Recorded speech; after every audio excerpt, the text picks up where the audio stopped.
अभी हम खड़े हैं गाजीपुर बॉर्डर पर। आज किसानों को पूरे 91 दिन हो चुके हैं अपनी मांगों को लेकर।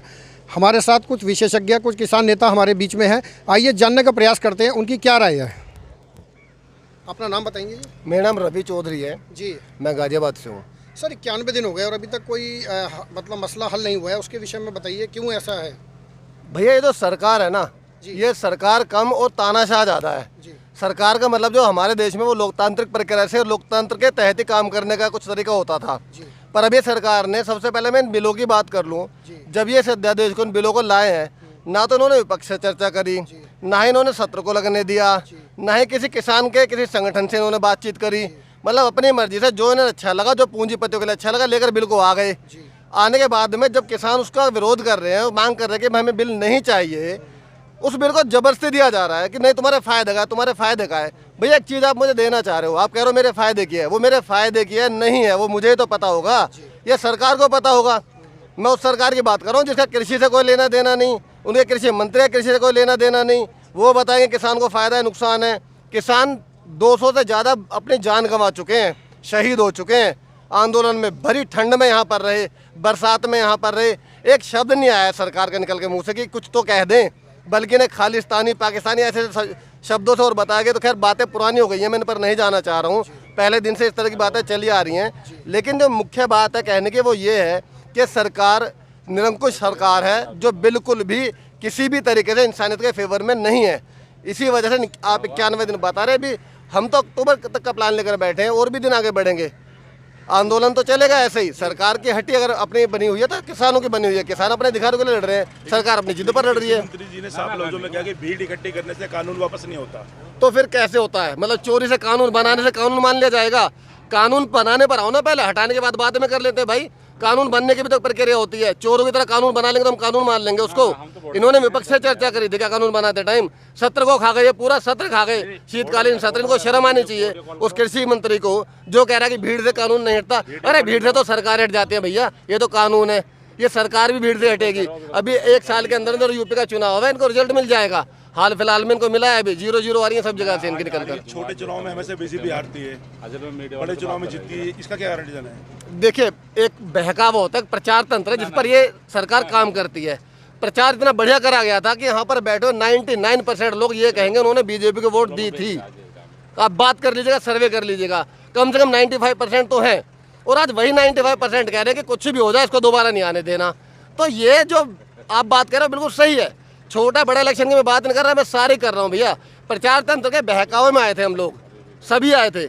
आज उस प्रचार तंत्र को समझ चुके हैं, इनके जो नीतियाँ उनको समझ चुके हैं। तो जनता बैठे जागरूक है, और जागरूक नहीं होती तो यहाँ पर ऐसे बैठे हुआ 91 दिन नहीं होते। सर हम आपसे जानने का प्रयास करते हैं, अपना नाम बताइए सर पहले। गजेंद्र सिंह, मैं बिजनौर से हूँ। अच्छा, बिजनौर से सर। अब मैं जानना चाह रहा हूँ सर, आगे की रणनीति क्या है अपनी? देखो, किसानों की तो कोई रणनीति होती नहीं, रणनीति तो सरकार अपना रही है हमारे साथ में। सरकार ने बहुत रणनीति अपना ली। 91 दिन हो चुके हैं, आगे क्या प्लान है आपका, क्या करने के उसमें रूपरेखा में? देखो, हमारा जो प्लानिंग है वो यही है कि हमारी जो आवाज़ है जी।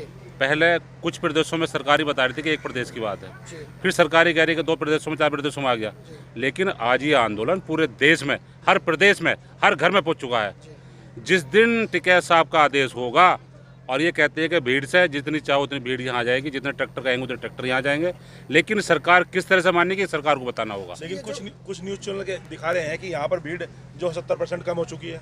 देखो, न्यूज़ चैनल तो बहुत कुछ दिखा रहे हैं, न्यूज़ चैनल तो बहुत कुछ दिखा रहे हैं, लेकिन जहाँ जो ये किसान है, किसानों के साथ साथ जो हमारी महापंचायतें हो रही हैं, तो हमारा जो दायित्व है यहाँ का भी है और उन पंचायतों को देखने का भी है। उसी खाप पंचायत पे एक सवाल आता है कि संजीव बालियान बार बार खाप पंचायत वाले सदस्यों से मिल रहे हैं और उनका कहना है कि राकेश टिकैत जी को 50% लोग पसंद नहीं कर रहे खाप पंचायत के। नहीं, देखो ऐसा कुछ नहीं है, किसी भी खाप पंचायत कोई ऐसा कोई नहीं आया, सब लोगों ने लगातार समर्थन कर रहे हैं, बल्कि उनको ही वहाँ से मना कर दिया गया। आप टीवी चैनल पे देख रहे होंगे कि बालियान साहब को कह दिया कि हम इस पक्ष में तुम्हारे साथ नहीं है, और तुम अगर सत्ता छोड़कर हमारे बीच में आते हो तो तुम्हारा स्वागत होगा, वरना आपका विरोध किया जाएगा। अपना नाम बताइए sir. Advocate Ashok Kumar. Sir आप क्या कहना चाहते हैं इस विषय इसमें? किस बारे में क्वेश्चन कीजिए। जो किसान मुद्दा है, उनकी मांगे अभी तक पूरी नहीं हुई है और ये काफ़ी टाइम हो गया है और अब तक कुछ ना कुछ मांगे होनी चाहिए, एक भी पूरी नहीं है, उसका क्या कारण है? इसको तो मैं अहंकार बोलूँगा। सरकार इतनी अहंकारवश है, इतनी अहंकारत है, इसको कुछ दिखाई नहीं दे रहा। सर अहंकार के साथ में सरकार ने एक प्रपोजल दे दिया आपको कि डेढ़ साल का समय, अगर आपका मानना है मानिए, नहीं तो आप अपने धरना दीजिए। देखिए डॉक्टर साहब, जब सस्पेंशन करते हैं ना किसी कानून को, तो उसके पीछे कुछ तरीके होते हैं। अब सस्पेंड, देखिए आपका मेन स्ट्रीम मीडिया, बहुत सारे जो, मैं नहीं बोलूँगा कौन सा मीडिया, वो बार बार इस कानूनों की, इन बिलों की प्रशंसा करता आया। हर चरण में, हर प्लेटफॉर्म पर उन्होंने किसानों को बदनाम करने की कोशिश की। इवन मंत्रालय से बहुत सारे नेताओं ने, इवन प्रधानमंत्री जी ने बोल दिया, किसानों को समझ नहीं आया। सच मायने में ये था कि जैसे मेरे भाई ने कहा, जैसे चौधरी साहब ने कहा, किसान का जो एक बिल बना था, कानून बना था, काला था, वो हमें समझा नहीं पाए। और जैसे बहुत सारे प्रचार किए, और आप इसको सस्पेंड करेंगे 1.5 साल के लिए, 2 साल के लिए, तो आप एडमिट कर रहे हैं, मान रहे हैं कि कहीं ना कहीं इसमें कालापन है। आप कह रहे हैं कि वो आपको समझा नहीं पाए। उन्होंने बार बार एक ही स्टेटमेंट दी, कृषि मंत्री नरेंद्र सिंह तोमर ने एक बात कही है कि मैंने किसानों से भी पूछा और मैंने संसद में पूछा कि इस काले कानून में, इस कानून में काला क्या है, कमी क्या है, तो वो कमी को बता नहीं पाया अभी तक। नहीं, तोमर साहब किस किसान से पूछ रहे थे मुझे नहीं पता। शायद उन्होंने उन किसानों से पूछा होगा जो आगरा में अपने नकली किसान बनकर ट्रैक्टर बैठकर और इस बिल के समर्थन में उतरे थे। जब एक हमारे BKU टिकैत साहब के ग्रुप से पूछा किसान ने कि भाई साहब ये बताइए आप किसान हो, कहते हाँ जी बिल्कुल। कहते अच्छा छोल कैसे करते हैं, क्या छोल क्या होता है जी? तो किसान ने कहा भी छोल का मतलब होता है गन्ने की कटाई। कहता हमारे यहाँ तो आलू होते हैं। तो ऐसे किसानों से पूछा होगा फिर नरेंद्र जी ने। अब वो क्या समझाएंगे? कभी बुद्धिजीवी से पाला तो पड़ा नहीं। अगर बुद्धिजीवी से पाला पड़े, लॉ पॉइंट पर बात करें, लीगल बात करें, तो पता चले ना। आप हमेशा कोशिश कर रहे हैं यहाँ किसानों का उत्साह बढ़ाने के लिए। परसों भी आपने किसानों को सम्मानित किया है और आगे भी ऐसे प्रोग्राम चल रहा है, तो उसका रीजन क्या है? आंदोलन लंबा चलाना या अपनी पार्टी को सामने लाना? पार्टी तो कोई नहीं है, बहुत स्पष्ट कर दूं, यहाँ पर पार्टी कोई नहीं है। जैसे मेरे तो बहुत सारे पत्रकार बंधु पूछते हैं जी आपका गाँव कौन सा है, तो चौधरी साहब मैं कहता हूँ हमारा गाँव है यूपी गेट। ये हमारा 3 महीने में गाँव बन गया, और ये हमारे मोहल्ले हैं, ये हमारे फौजियों का मोहल्ला, ये हमारा मुजफ्फरनगर का मोहल्ला, ये हमारे सारे मोहल्ले हैं। और जो मैंने सम्मान किया था, मैंने अपने बुज़ुर्गों का किया था, क्योंकि बुज़ुर्ग हमारे रीढ़ की हड्डी हैं। वो 100 साल के बुज़ुर्ग, मैं गारंटी के साथ कहता हूँ, परमेश्वर उनको सलामत रखे डॉक्टर साहब। अगर हमारे बुज़ुर्ग ने किसी मंत्री का, केंद्रीय मंत्री का हाथ पकड़ लिया ना, तो छुड़ा नहीं पाएगा। ये शक्ति है हमारे किसान की, ये शक्ति है हमारे बुज़ुर्गों की, और ये शक्ति है आंदोलन की, ये शक्ति है विश्वास की। ये सरकार कितना भी छल बल प्रयोग कर ले, इसकी दिशा और दशा, इसकी नियति और नीयत बहुत साफ और पवित्र है। आंदोलन तो सफल होगा और होकर रहेगा। सर मैं जानना चाहता हूँ, एक आंदोलन में पूनम पंडित जी का बड़ा रोल रहा है यहाँ पे, तो आज वो नहीं दिखाई दे रही है, उस विषय में आप क्या कहना चाहेंगे? देखिए, पूनम पंडित या किसी व्यक्ति विशेष के बारे में तो बात नहीं कर पाऊंगा। उन्होंने सर पूरा बढ़ चढ़कर यहाँ पर अपना हिस्सा दिया है पूनम पंडित ने। नहीं, उन्होंने जितना भी बढ़ चढ़ कर हिस्से लिया है उसका हम अप्रिशिएट करते हैं, प्रशंसा करते हैं, सभी को करनी चाहिए। लेकिन वो मेरा दायित्व नहीं है, मेरा अधिकार क्षेत्र में नहीं आता, वो चौधरी साहब के अधिकार क्षेत्र में आते हैं। आप विधायी बातें पूछे, कानूनी बातें पूछे, तो मैं बता पाऊंगा। ठीक है सर, अपना नाम बताइए सर। जी, मैं अनुराग लठवाल, राष्ट्रीय सचिव वेटरन्स एसोसिएशन पूर्व सैनिक संगठन ऑल आप इंडिया। इतने टाइम से बने हुए और बीच में अभी शायद आप अभी बीच में नहीं थे, जैसा कि मेरे को जानकारी थी और मैंने देखा भी था आप नहीं बने हुए थे। आप ऐसा क्या था कि आप यहाँ से चले गए? हम कहीं पर भी नहीं गए। आप एक दिन का भी कोई रिकॉर्ड लेके आए। हम 28 तारीख को, वो गिनौनी रात जिस दिन षड्यंत्र रचा गया, उस दिन भी यहाँ थे। और 16 दिसंबर विजय दिवस के दिन हमारी टीम यहाँ पे 5000 पूर्व सैनिकों की टीम यहाँ पे आई थी, और आज भी 5000 पूर्व सैनिक, हमारे 1000 पूर्व सैनिक इस बॉर्डर पे हैं और सभी बॉर्डर के ऊपर हैं। और हमारे जो मेन राष्ट्रीय अध्यक्ष हैं हमारे साथ में बैठे हैं। हमारा हेडक्वार्टर यहीं पे है। टीम हमारी सभी बॉर्डर के ऊपर काम करती है। और किसान आंदोलन की जितनी भी गतिविधियां हैं, हम यहाँ पे ये ऑब्जर्वेशन कर रहे हैं कि सरकार किसानों के साथ में किस तरीके से पेश आ रही है और किसान क्या कर रहे हैं। तो ये सारा गुणा भाग हम भी कर रहे हैं, सरकार ने भी किया, जो भी षड्यंत्र रचे, और किसानों की भी एक्टिविटी हमने देखी। ओवरऑल सरकार दोषी है। अब सरकार के पीछे एक एजेंडा है जो काम करता है, वो है आरएसएस। और अब आरएसएस से भी हमें पीछे जाना होगा। एक ताकत 7 साल से इस देश में काम कर रही है, जो समाज को तोड़ने का काम कर रही है, वो हमारे देश की नहीं है। वो ताकत कोई अदृश्य से शक्ति है, दूसरे देश में कोई हो सकता है, उसका हमें जड़ का पता लगाना होगा कि आखिर ये सारा का सारा 130 करोड़ लोगों का जो लोकतांत्रिक शक्ति है ये 2 आदमी के ऊपर आके सिमट गई है। आज की डेट में बीजेपी के अंदर सीनियर नेताओं की कोई पूछताछ नहीं, राजनाथ जी की कोई पूछताछ नहीं, सिर्फ 2 आदमी के हाथ में रिमोट है, नरेंद्र मोदी और अमित शाह। उसके बाद ये 2 आदमी देश को बेचने का काम कर रहे हैं, 2 आदमी देश को खरीदने का काम कर रहे हैं, बाकी गुजराती हैं वो देश का खजाना लेके भाग रहे हैं। जैसे आपने कहा 2 ही लोग देश को चला रहे हैं जी। तो ऐसे और भी मतलब राजनीतिक दल पहले भी आए जी। जो जीते भी, उसमें कौन लोग थे जो देश को चला रहे थे? जी, उस देखिए उसमें हजारों लाखों करोड़ के घोटाले डेली आते थे कांग्रेस सरकार में, लेकिन लोगों की आम दिनचर्या के ऊपर कोई फर्क नहीं पड़ा। आज किसी भी आदमी से पूछ लो आप, अगर उसके जेब में 2 पैसा हो, इसने तो जो घरों में हमारी औरतें खर्चे जो इमरजेंसी खर्च होता था वो भी निकलवा दिया नोटबंदी में। जीएसटी में जितने भी बिजनेसमैन हैं उनकी कमर तोड़ दी। मतलब ये जितने भी कानून लेके आया है, जो भी इसने संशोधन किए हैं, वो जनता की कमर तोड़ने के संशोधन किए हैं। और मैं सभी सांसदों को एक चेतावनी देता हूं कि अभी आप सारे के सारे, हम भी जवान किसान नहीं होंगे अगर तुम्हारे को गांव में नहीं बुलाया और हमारी खाप पंचायतों के सामने तुम्हारे को बैठा के वहाँ पे तुम सारे संशोधन करोगे। संसद भूल जाओ, अभी तुम्हारी ऐसी हालत करेंगे हम कि तुम्हारे को नन याद दिला देंगे, क्योंकि 39 लाख पूर्व सैनिक इस किसान आंदोलन के साथ में जुड़े हुए हैं और भारतीय सेनाओं की तीनों अंग इस किसान आंदोलन के साथ में है। और इसके साथ में सभी अंगों को हमने जोड़ लिया है, चाहे एडवोकेट भाई हैं हमारे या फिर डॉक्टर्स हैं, इंजीनियर हैं, हर चीज़ आपको नज़र आएगी। जिस तरीके से आप हिटलर वाली तानाशाही यहाँ पे कर रहे हैं कि जो भी आदमी अपने रोजगार के लिए या फिर अपने हक के लिए बात करेगा उसको तुम देशद्रोही ठहराओगे। देशद्रोही तो तुम हो सारे के सारे। आज की डेट में जितने भी आतंकवादी, भ्रष्टाचारी, बलात्कारी, जो भी गुंडे टाइप के लोग हैं वो सारे के सारे संसद में इकट्ठे हो रखे हैं। वहीं से पकड़ के घसीटा जाएगा तुम्हारे को, तुम्हारी हालत खराब कर देंगे हम। अच्छा, अभी सूबेदार मेजर जयप्रकाश मिश्रा, संस्थापक व राष्ट्रीय अध्यक्ष वेटर्स एसोसिएशन, पहले आपने 2 क्वेश्चन पूछा था कि 90 दिन हो गया बैठे हुए, कुछ मिला नहीं। बहुत कुछ मिला, क्या नहीं मिला ये बताइए। वही प्रधानमंत्री बोल रहे थे कि 1 इंच नहीं हटेंगे, खालिस्तानी पाकिस्तानी टुकड़े टुकड़े गए, क्या क्या नहीं कहते थे। अब खालिस्तानी पाकिस्तानी नहीं कर रहे हैं ना, किसान बोल रहे हैं ना। यदि किसान नहीं बोल रहे हैं तो क्या खालिस्तानी पाकिस्तानी के साथ ये 12 बैठक हुई है? 12 वार्ता जो हुआ है किसके साथ किए हैं? खालिस्तानियों पाकिस्तानी के साथ किए हैं। 12 वार्ता के बाद तो उसके बाद तो सरकार बिल्कुल शांत बैठ गई है। कब? तो आपके जवाब का इंतजार कोई नहीं तो वो शांत बैठी है तो हम अपना काम कर रहे हैं ना। सरकार शांत बैठी है लेकिन हमने तो अपना काम कर रहे हैं ना। पंजाब में काम करके दिखाया। अब उसी 28 तारीख की बात कहूँगा। हाँ। सरकार कहती है, सरकार के जो प्रतिनिधि वो कहते हैं कि राकेश टिकैत के जो आंसू थे वो एक डर था, क्योंकि अगर वो उस दिन वो नार होते तो उस दिन अरेस्ट होने के चांसेस पूरे थे। हाँ। इसके बारे में क्या कहेंगे? नहीं, ऐसी कोई बात नहीं कि वो अरेस्ट कर लेते।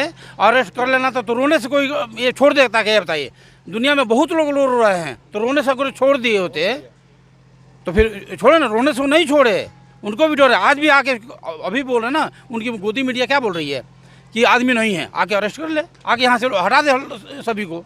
तो ऐसी कोई बात ही नहीं है। और दूसरा बोल रहे थे अभी जो है कि यहाँ पर एक तो बोल रहे थे कि मतलब मानने के लिए इसमें काला क्या है, वो भी पूछे थे। ये बताइए, काला ही नहीं है इसमें, सब गोराई है, सब सफ़ेदी है।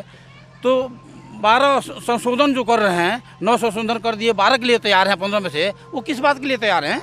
वो तो बिल्कुल नहीं करना चाहिए ना। सारा गोरा है तो काहे का संशोधन भाई? तू डटा रहा ना, हिम्मत है तेरे पास तो तू डटा रहा, क्यों संशोधन कर रहा है?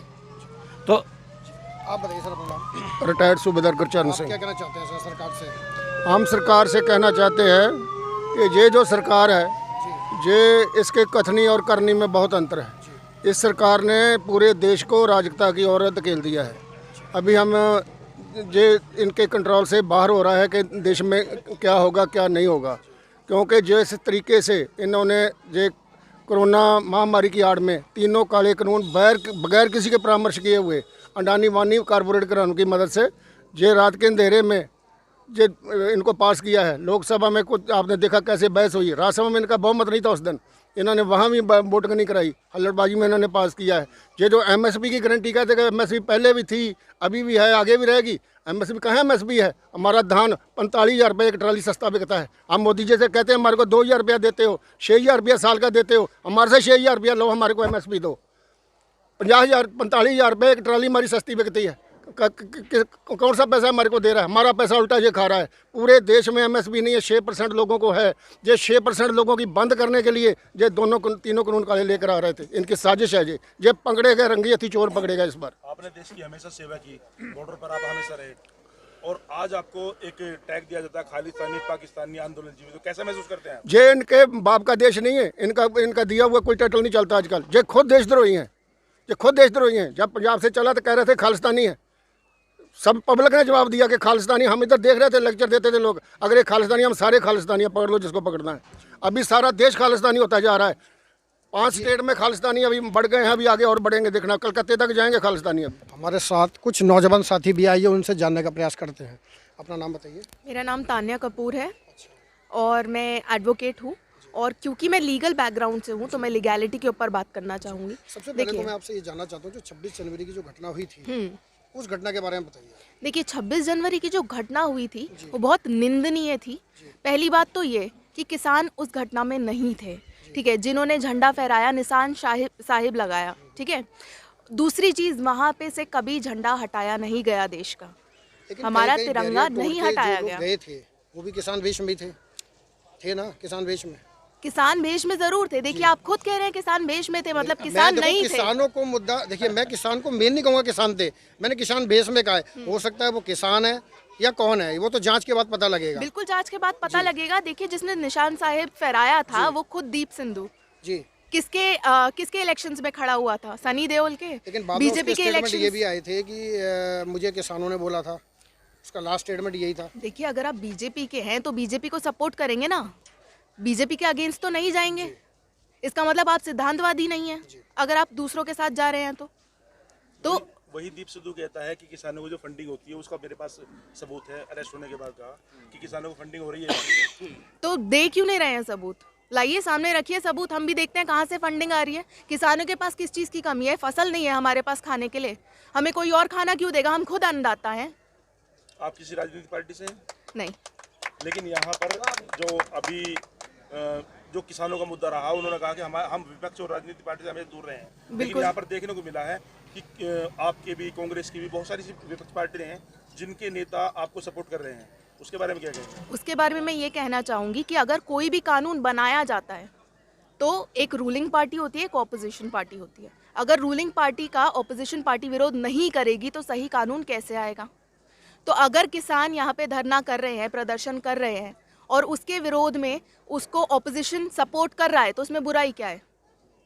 मुझे तो इसमें कोई बुराई नहीं लगती है, ना ही किसानों को कोई बुराई लगती है। किसानों की बस एक ही मांग है कि यहाँ पे आके अपनी राजनीति ना चमकाएं। आप फर्स्ट डे आपका यहाँ पे? नहीं। अच्छा, इससे पहले भी आप आए हैं? बहुत बार आ चुके हैं। जी। अच्छा, अब आपका नाम बताइए। मेरा नाम संजना मीना है। जी। हाँ जी। आप क्या करते हैं? मैं एडवोकेट ही हूँ। ओके, आप बताइए कि ये जो 3 मांगे हैं, इस मांगों को बताइए क्या जायज़ है? ये मांगे जायज़ है, जब भी तो किसान 26 नवंबर से यहाँ पे बैठे हैं, 90 दिन हो गए हैं, 90 दिन से ज़्यादा ही हो गए हैं, इतना टाइम हो गया किसान यहाँ पे बैठे हैं, जब भी तो मांगे जायज़ हैं ये। ठीक है, मांगे। आपको लगता है सरकार आपकी मांगे मानेगी?